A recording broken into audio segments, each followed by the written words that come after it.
What's up mga kachabanatics? It's me again, Darlene Sabino, ang babaeng tambok pero humupog kasing-kasing. And if you're new here in my house, please don't forget to click subscribe and hit the notification bell para lagi po kayong updated sa aking mga upcoming video. God bless everyone! What's up mga kachabis? Good morning everyone! Today is Sunday and I'm going to Tainan for celebrating the birthday of my friend. So, please keep on watching and tune in. See you later!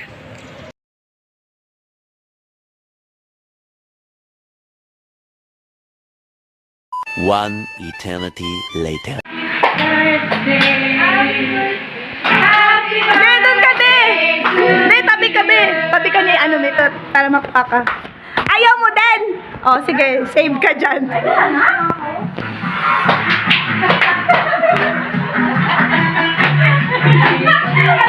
Bianca, kantahan mo na!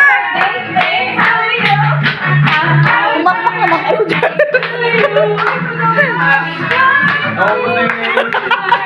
Naubos na yung ano, di mo pa hinipan.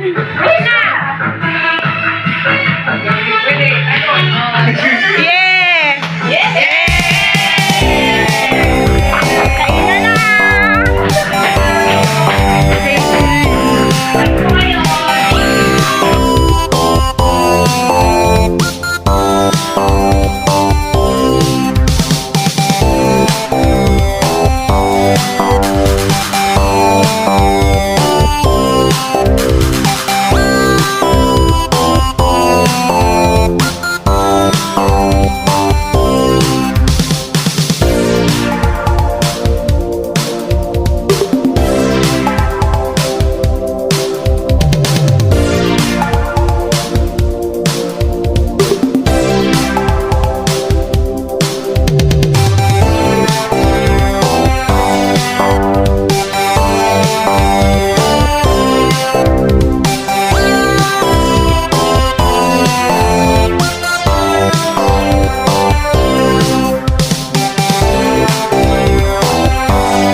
Okay, before I end this vlog, I just want to say thank you sa chance at sa time na, I think this is the right time na nag-reunited kami nung celebrant, which is si Mitot, si Michelle. So, happy birthday, Michelle! Mitot kasi yung tawagan namin eh.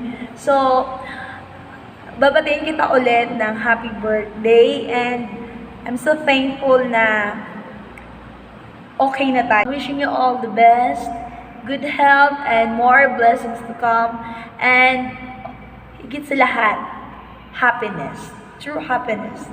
So, this video, gusto kong isalaysay kung ano ang mga nangyari.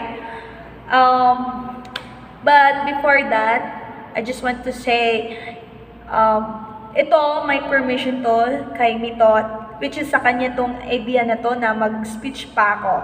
Since way back 2020 or 2019, I think 2 years or 1.5 year, hindi kami nag-uusap dahil sa isang situation na parehong hindi namin napag-usapan ng maayos. And humantong siya sa hindi pag-uusap until nag-separate ng ways. So, yun. So, hindi ko na ibabanggitin yung person na involved. Ang importante is ngayon. So, sa madaling salita is okay na kami. Nag-usap na kami.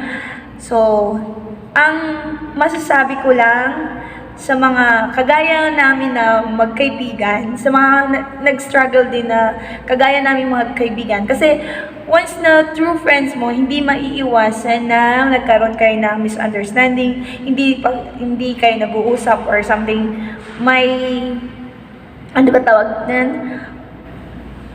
Sa madasa, hindi may pinag-awayan. Thankful din ako dun sa mga friends namin na iba. Hindi ko na sila babanggitin pa. Basta yung mga common friend din namin na kumbaga, naging fair din naman sila. Kahit hindi kami nag-uusap ni Mitot, nagpagitna sila. Wala silang kinampihan, both side. So, yun naman din. So, thankful sa kanila.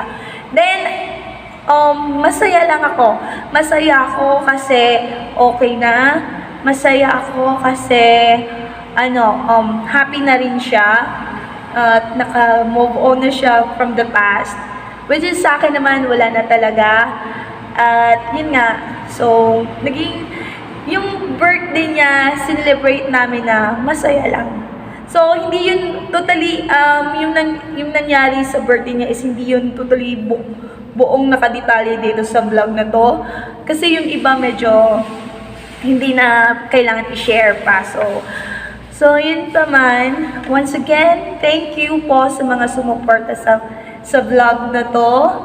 Ang lesson lang po ang lesson po na natutunan ko is, pwede mong ibaba yung pride mo. Pride kasi medyo kaya nag-separate kami muna. Then, isa doon, masasabi kong kahit kung tunay mong kaibigan, kahit anuman ang pagsubok na dadaanin nyo sa pagiging magkaibigan ninyo, mas mananaig pa rin talaga yung tinatawag nilang true friends. Mananaig pa rin yung pagiging magkaibigan nyo kahit may mga tao na involved na ikinasira for the meantime ng friendship nyo. So, I think, yung time naman kasi din na nag-okay kami, parang casual pa lang, until on the process naman din yung nangyari. Kaya yon, hanggang dumating yung point na naging okay na kami. So, yon. So, ganun naman, masaya ako sa mga nangyari. Masaya ako dahil naging bumalik kami sa dati. Which is, both side naging masaya naman din.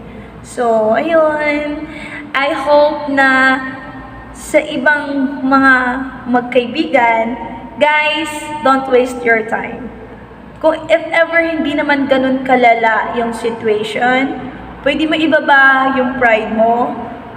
Pwede mong i-compromise, ayusin, ang dapat ayusin, ganun. So, nadadaan naman din sa magandang sabat. Papasalamat ako sa mga friends namin, common friends namin na kahit ganun yung situation namin, kahit hindi kami nag-uusap, nag-still pa rin sila na nakagitna, wala silang kinampihan. So, mega love shout out sa mga katropa ko dyan, katropa namin ni Mitot. Thank you for always there, for listening, and for the advice also, guys. Thank you so much.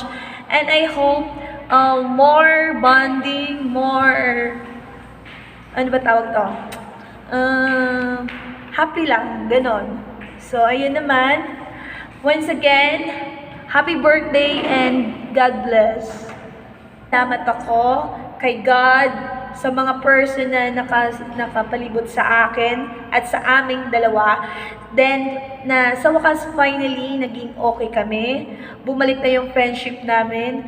Kahit nasayang yung higit, kumulang 2 taon na hindi kami nag-uusap, hindi nagsasama, hindi nagbabanding. So, lahat yon nasayang dahil sa pride. Pride, kung kayo nakaranas ng ganitong situation na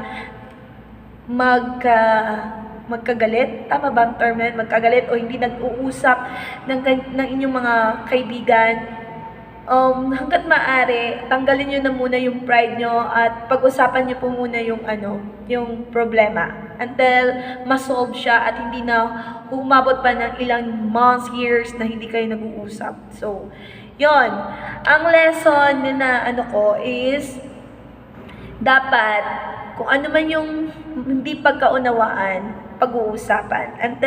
And pakinggan din ang both side na na pwede niyang sabihin, kasi ang kulang sa amin is pag-uusap.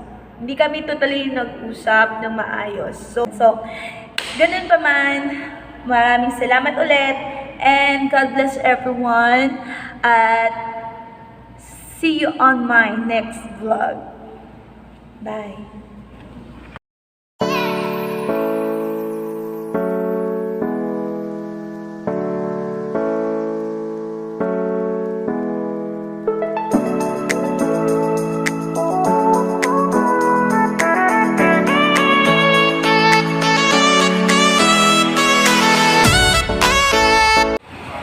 Alright, that's it for this vlog. And if you are new here in my house, please don't forget to click subscribe and hit the notification bell para lagi po kayong updated sa aking mga upcoming videos.